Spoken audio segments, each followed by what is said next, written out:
Welcome back to the topic maths classes. Hope आपने last video देख ली होगी जिसमें हमने नेचर ऑफ रूट्स को डिस्कस किया था, ठीक है। और मैंने बोला था कि जो टू इक्वल रियल रूट्स वाला वो कॉन्सेप्ट होता है उस पे हमारे 3 मार्कर्स या कभी कभी 5 मार्कर्स में भी क्वेश्चन आ जाते हैं। आज की वीडियो में हम वही डिस्कस करने वाले हैं। थंबनेल से आपको पता चल ही गया होगा ऑलरेडी, और ये काफी इंपॉर्टेंट वीडियो है, ठीक है। स्टैंडर्ड के लिए भी इंपॉर्टेंट है और बेसिक के लिए भी उतना ही इंपॉर्टेंट है, राइट। और जो कल वीडियो हमने की थी वो दोनों के लिए इक्वली इंपॉर्टेंट है, whether you are standard student, standard maths student या फिर आप बेसिक मैथ्स के स्टूडेंट हो, तो वो दोनों के लिए ही इक्वली इंपॉर्टेंट है, ठीक है बेटा। And also if you are liking the channel, please do share this with your friends, ठीक है बेटा। और सब्सक्राइब तो आपने कर ही लिया होगा, राइट। और बेल आइकन को भी प्रेस कर देना, जैसे ही वीडियो अपलोड हो तो आपके पास में नोटिफिकेशन आ जाए। और जो मैं शॉर्ट्स डालता हूँ उनको आप जरूर देख लिया कीजिए, ठीक है बेटा जी। तो चलो अपनी वीडियो क्वालिटी को 720 पिक्सल पे सेट कर लीजिए ताकि आपको बोर्ड बहुत अच्छे से दिखाई दे। एंड लेट्स स्टार्ट कि हम इस टाइप के क्वेश्चंस को कैसे डील करते हैं। And these are very important kind of questions, ठीक है बेटा जी। तो चलो इसमें आपको क्या हो, देखो क्वेश्चन क्या है हमारा, find the value of k for which the quadratic equation this has real and equal roots. आपको ये ज्यादा इंपॉर्टेंट है, ठीक है। आपको इस पे ध्यान देना है, क्या लिखा हुआ है, रियल एंड इक्वल रूट्स, ठीक है। आज की वीडियो में हम यही डील करेंगे, राइट। क्वेश्चन भी ऐसे ही आता है, ठीक है। यू कैन सी ये सीबीएसई 24 के स्टैंडर्ड के पेपर में 5 मार्क्स के लिए आया है, तो आप देख सकते हो कि इसकी वेटेज कितनी अच्छी खासी है, ठीक है जी। तो चलिए करना कैसे इसको देखते हैं अभी हम इसका आंसर। हाँ जी, तो हमारा इक्वेशन क्या दी हुई है, k plus 1 x square minus 2 3k plus 1 x हो गया और plus 8k plus 1 is equal to 0, ठीक है बेटा जी, राइट। ये हम इक्वेशन गिवन है। अब हम यहाँ से हम एबीसी की वैल्यू डालेंगे, राइट। तो ए की वैल्यू क्या होती है, A is the coefficient of x square, तो ए हमारा क्या आ जाएगा, k प्लस 1 आ जाएगा। हाँ जी, बी हमारा क्या होता है, that is the coefficient of x, तो एक्स से पहले यहाँ पर क्या लिखा हुआ है, दिस पूरी टर्म, तो आप इसको पूरा लिख लोगे, minus 2 3k plus 1, this is the value of b. समझ आ रहा है बेटा। अगर आपने लास्ट की वीडियो देखी होगी तो आप वहां पर पता होगा मैं एबीसी कैसे लिखते हैं, बाकी मैं बता ही रहा हूँ। एक्स स्क्वायर से जो भी पहले लिखा हुआ है वो ए की वैल्यू होती है, एक्स से जो भी पहले लिखा हुआ है वो बी की वैल्यू होती है, और सी हमारी कांस्टेंट टर्म जिसके साथ में कोई भी एक्स वैक्स नहीं है, तो 8k प्लस 1 हो गया, ठीक है बेटा जी। सबसे पहले आपने एबीसी की वैल्यूज लिख ली। अब आप लिखोगे for real and equal roots, for real and equal roots हमारा जो डिस्क्रिमिनेंट होता है वो क्या होता है, दैट इज 0। अगर आप कल की वीडियो देख के आए तो आपको समझ में आ रहा होगा। हाँ जी, तो हमारा डिस्क्रिमिनेंट क्या होता है, b square minus 4ac equals to 0 होता है, right. This is very important, आप इसमें डालोगे। हाँ जी, बॉक्स में तो बंद नहीं करना है, मैं बंद कर दे रहा हूँ सर, कि हम ये कंडीशन आपको लिखनी है, इस कंडीशन को लिखने के मार्क होते हैं, समझ आया। अगर आप ये नहीं लिखोगे तो आपके मार्क्स डिडक्ट हो जाएंगे, राइट। आप कुछ नहीं करना है, बस वैल्यूज डालो। बी की वैल्यू कितनी है हमारी, that is minus 2 3k plus 1 का होल स्क्वायर, ठीक है। मैंने इसको स्क्वायर ब्रैकेट में लिखा है क्योंकि अंदर एक हमारा ओपन ब्रैकेट ऑलरेडी है हमारा, ठीक है बेटा जी। माइनस 4, ए की वैल्यू कितनी है हमारी, दैट इज k प्लस 1 और सी की वैल्यू 8k प्लस 1, ठीक है बेटा जी, इक्वल्स टू हमारा 0 आ जाएगा, ठीक है। अब मेन चीज है आप इसको सिंप्लीफाई कैसे करोगे। सिंप्लीफिकेशन का ध्यान रखना होता है, जो बच्चा यहाँ गड़बड़ करते हैं उसका वो आंसर कभी आ नहीं पाते हैं, राइट। एक चीज का ध्यान रखना, अगर कभी ऐसे आपके दो ब्रैकेट्स मींस दो बाइनोमियल्स मल्टीप्लाई हो रहे हैं और उससे पहले नेगेटिव साइन है हमारा, समझ आ रहा है, तो आप उसको क्या करो, उसको एक स्क्वायर ब्रैकेट में डाल लो आप उसको, ठीक है। विच मीन्स कि आप पहले इसको सिंप्लीफाई करोगे फिर उसके साइन चेंज करोगे, क्योंकि अगर ब्रैकेट से पहले नेगेटिव साइन होते हैं तो हमारे साइन चेंज हो जाते हैं, ठीक है बेटा जी, राइट। अब देखो इसको कैसे करेंगे हम लोग, यहाँ से माइनस 2 का स्क्वायर कितना होगा, 4 हो जाएगा, नेगेटिव 2 का स्क्वायर कितना होता है, 4 होता है, और स्क्वायर ब्रैकेट में शेयर होगा तो एक 3k प्लस 1 का होल स्क्वायर आ जाएगा, ठीक है बेटा जी। स्क्वायर शेयर करना है ना, ब्रैकेट के बाहर लिखा है तो दोनों पे जाएगा, माइनस 2 का स्क्वायर तो 4 ही हो गया, और एक ब्रैकेट के बाहर जाएगा। अगर दो टर्म्स ऐड हो रही होती है, if it is a binomial, तो वो होल स्क्वायर में जाता है, और फिर हम उसको यूजिंग आइडेंटिटी ओपन करते हैं, ठीक है बेटा जी। नाउ वी हैव माइनस 4 को आप चाहो तो बाहर लिख सकते हो। अब इसको अंदर मल्टीप्लाई करो, k इंटू 8k, ये 8k स्क्वायर हो जाएगा, फिर k प्लस इंटू 1, k आ गया हमारा, 1 इंटू 8 इज प्लस 8k, और प्लस 1 इंटू 1 इज प्लस 1 आ गया हमारा, इक्वल्स टू 0, ठीक है बेटा जी। जिस बच्चे को इसमें मल्टीप्लिकेशन वगैरह में प्रॉब्लम है प्लीज वो कमेंट कर दीजिएगा। आई अंडरस्टैंड कि कभी कभी हम अपनी जो लाइक 6 7 8 इसको अच्छे से नहीं करते, तो ये हमें काफी इसमें प्रॉब्लम आती है, राइट। तो जिस बच्चे को ये नहीं आता है प्लीज वो विदाउट एनी हेजिटेशन कमेंट कर दीजिएगा, ठीक है बेटा। चलो इसको ओपन करते हैं, तो ये कितना होगा 3k, इसमें हम क्या जाएंगे इसको हम आइडेंटिटी से ओपन करेंगे, a प्लस बी का होल स्क्वायर, वो क्या होती है हमारी, that is a square plus b square plus 2ab, this is the identity जो आप यूज करने वाले हो। हाँ जी, ध्यान रखना अगर होल स्क्वायर है तो यूजिंग आइडेंटिटी ही वो ओपन होगा, ठीक है बेटा जी। तो ये 3k का स्क्वायर कितना होगा, दैट इज 9k स्क्वायर हो जाएगा। हाँ जी, व्हाट इज दिस, 3k का होल स्क्वायर, तो 3 का स्क्वायर 9, k का स्क्वायर k स्क्वायर, तो 9k स्क्वायर हो गया, 1 का स्क्वायर 1 आएगा, प्लस 2ab, 2 इंटू 3k हमारा क्या होगा, ab में 2 इंटू 3k इंटू 1, तो 2 इंटू 3 के कितना हो गया हमारे प्लस 6k आ गया। ठीक है बेटा जी, होप आपको यहाँ से क्लियर हो रहा होगा। ये -4 है हमारा, ये 8k स्क्वायर हो गया, this is k plus 8k plus 9k आ गया प्लस 1 इक्वल्स टू 0। ठीक है बेटा जी, अगर आप चाहो तो 4 को यहाँ से कॉमन ले सकते हो, 4 इस ब्रैकेट के बाहर भी लिखा हुआ है, 4 इस ब्रैकेट के बाहर भी लिखा हुआ है, तो अगर आप 4 कॉमन लोगे तो आपको मिलेगा 9k square plus 1 plus 6k। हाँ जी राइट, हमने 4 कॉमन लिया है, माइनस ये भी हमारा 8। चलो मैं भी थोड़ा, अगर आप चाहो तो इस स्टेप को स्किप कर सकते हो, आप इसको डायरेक्टली ओपन भी कर सकते हो, अंदर कर सकते हो मल्टीप्लाई। ठीक है बेटा जी, तो 4 इस तरफ जाके हमारा 0 ही बन जाएगा, 0 डिवाइडेड बाय 4 इज 0 ना, तो अभी हमें क्या मिला, this is 9k square plus 1 plus 6k। अब आप नेगेटिव साइन को अंदर मल्टीप्लाई कर दो तो ये कितना आएगा, -8k square minus 9k minus 1 आ जाएगा इक्वल्स टू 0। ठीक है बेटा जी, मैंने नेगेटिव साइन को ओपन किया यहाँ पर, राइट। अब ये 9k square minus 8k square, तो it will be just k square. समझ आ रहा है बेटा जी, होप आपको अच्छे से क्लियर हो रहा होगा यहाँ तक। नाउ 6k माइनस 9k, तो ये -3k हो जाएगा। समझ आया बेटा, 6k माइनस 9k, तो ये -3k हो गया। हम लाइक टर्म्स को सिंप्लीफाई कर रहे हैं, +1 -1, ये तो कैंसिल ही हो गया, इक्वल्स टू 0 आ गया। ठीक है बेटा जी, आप देखो ये क्वाड्रेटिक इक्वेशन है, आप मिडिल टर्म वगैरह लगाते हो लेकिन इसमें उतनी जरूरत नहीं पड़ेगी हमें, राइट। आप क्या करोगे, अगर हमारी कांस्टेंट टर्म नहीं होती है तो हम वेरिएबल को कॉमन ले लेते हैं। यहाँ से हमें k कॉमन मिल रहा है ना, तो this is what k minus 3 equals to 0। ठीक है बेटा, राइट। अब यहाँ से हम क्या k को इक्वल्स टू 0 डाल सकते हैं या k माइनस 3 को इक्वल्स टू 0 डाल सकते हैं, तो या तो k 0 होगा या फिर k माइनस 3 इक्वल्स टू 0 होगा।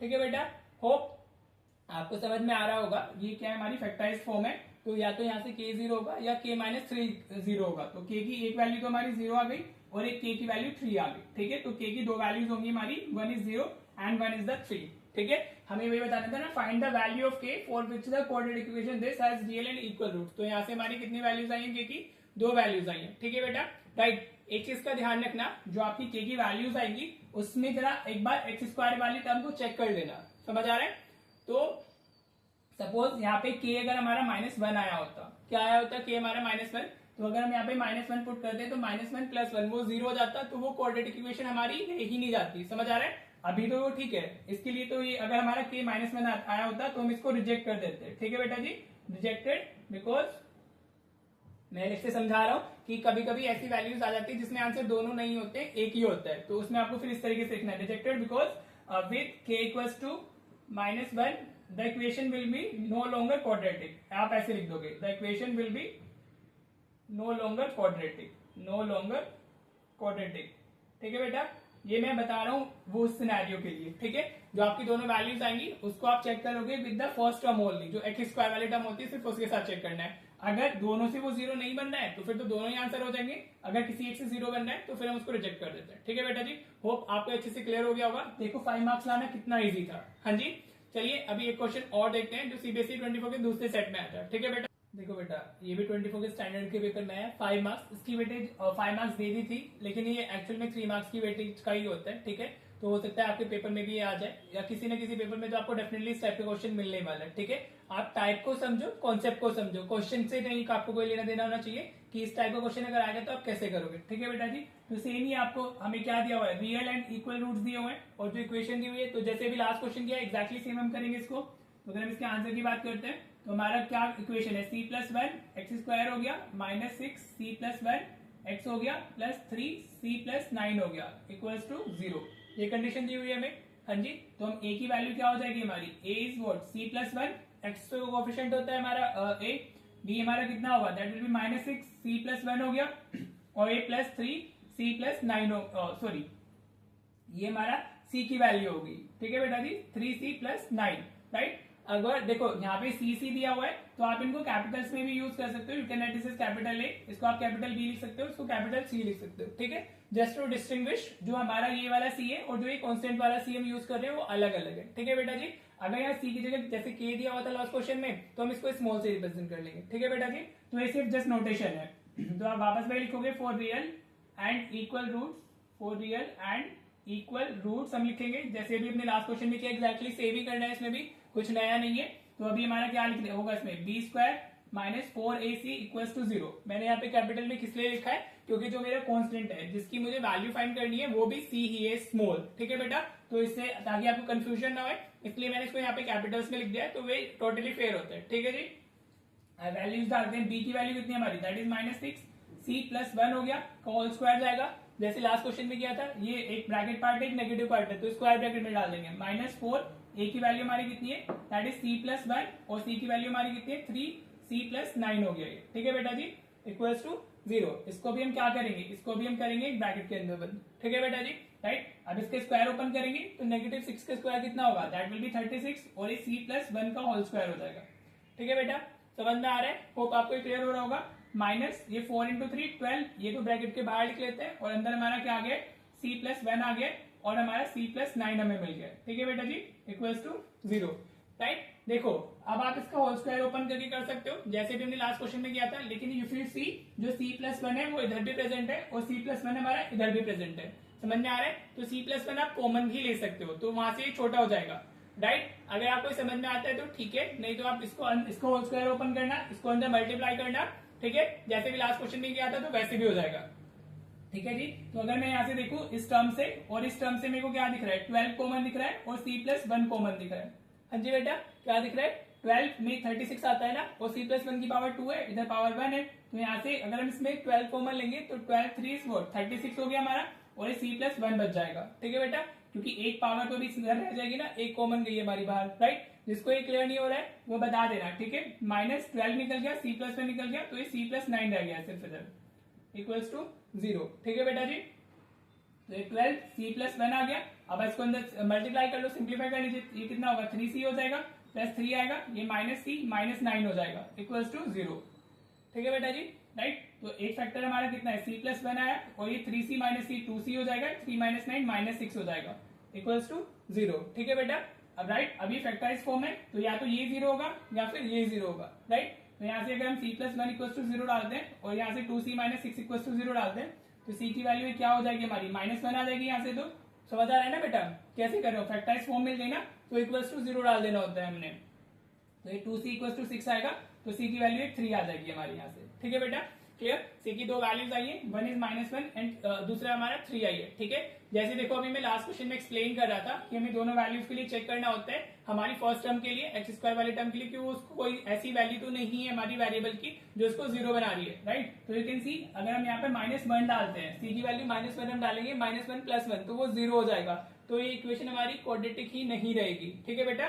तो आप इसको नहीं लोगे, आप लिखोगे रिजेक्टेड, और जो रीजन डालते हो उसके भी मार्क्स होते हैं, rejected as with c is equals to -1, the given equation will be no longer quadratic, the given equation will be no longer quadratic, आप ये लिख दोगे no longer quadratic, ठीक है। इसका भी मार्क्स होते हैं, स्टेप वाइज मार्किंग होती है, तो ये सब के मार्क्स होते हैं। तो c की वैल्यू हमारी सिर्फ क्या रह गई, 3 रह गई है, the value of c is 3 only, ठीक है बेटा। मैंने इसको बॉक्स में डाला है, मैं हमेशा आंसर को बॉक्स में बंद करता हूँ, ठीक है, ताकि वो दिखे कि हमारा वो क्या है, आंसर है, ठीक है बेटा जी। होप आपको अच्छे से क्लियर हो गया होगा। अगर जिस बच्चे को इसमें डाउट आया है तो वो सिंपली इसका होल स्क्वायर ओपन करना, अंदर मल्टीप्लाई करना, इनको मल्टीप्लाई करना, फिर -12 से मल्टीप्लाई करना, एक क्वाड्रेटिक इक्वेशन मिल जाएगी, उसको आप सॉल्व करोगे तो आपको -1 और 3 ही मिलेगा, ठीक है। और जिसको ये समझ में आ गया उसके लिए तो बढ़िया है, ठीक है बेटा जी। होप आपको ये टाइप अच्छे से क्लियर हो गया होगा। 2 क्वेश्चन मैंने करा दिए, अभी मैं 1 या 2 क्वेश्चन आपको होमवर्क में दे देता हूँ, जिनके आंसर्स आप खुद से मुझे करके दिखाएंगे, ठीक है बेटा जी। अगर आपको इसमें कोई डाउट रहता है तो प्लीज उसको आप शेयर कर देना, समझ आ रहा है बेटा। जब तक आपके डाउट्स मुझे पता नहीं चलेंगे तो मेरे को समझ में नहीं आएगा कि मेरे को अपने पैटर्न में पढ़ाने के वे में क्या चेंज करना है, ठीक है बेटा। तो इसलिए your output is very important. जब आपका चीजें आएंगी, कमेंट्स आएंगी, तो मेरे को समझ में आ जाएगा कि हमें क्या क्या और ऐड ऑन करना है, ठीक है बेटा जी। तो चलिए देखते हैं अभी अपने होमवर्क क्वेश्चंस। देखो बेटा, ये दोनों आपके होमवर्क क्वेश्चन है। अगेन आपको क्या रियल एंड इक्वल रूट दिए हुए हैं दोनों इक्वेशंस के, और आपको के की वैल्यू बतानी है, राइट। जैसे हमने अभी किए लास्ट में, ऐसे ही आपको करने हैं। कैलकुलेशंस का थोड़ा ध्यान रखना, कॉन्सेप्ट वही है, कॉन्सेप्ट आप सेम अप्लाई करोगे और कैलकुलेशंस वेरी कर जाती है, ठीक है बेटा जी। तो होप आपको इन दोनों क्वेश्चंस को अच्छे से करोगे और इनके आंसर्स को कमेंट बॉक्स में डालोगे, राइट। तो विद दिस हमारा नेचर ऑफ रूट से जो क्वेश्चंस आते हैं वो कंप्लीट हो गए। अब नेक्स्ट वीडियो में हम क्वाड्रेटिक फॉर्मूला स्टार्ट करेंगे, ठीक है। और फिर हम क्वाड्रेटिक फॉर्म, मतलब इसमें एक क्वाड्रेटिक इक्वेशन के अंदर या तो हमारी नेचर ऑफ रूट से क्वेश्चन आता है या फिर वर्ड प्रॉब्लम्स आती है, जिसमें हम क्वाड्रेटिक इक्वेशन बना के क्वाड्रेटिक फॉर्मूला भी यूज कर सकते हैं सॉल्व करने के लिए, या फिर मिडिल टर्म भी लगा सकते हैं, ठीक है बेटा जी। तो चलिए मिलते हैं फिर नेक्स्ट वीडियो में। Till then practise the questions, अपने खुद से क्वेश्चंस कीजिए, तभी आपका मैथ्स अच्छा होने वाला है, ठीक है बेटा जी। चलो मिलते हैं फिर नेक्स्ट वीडियो में। Thank you so much for watching the video.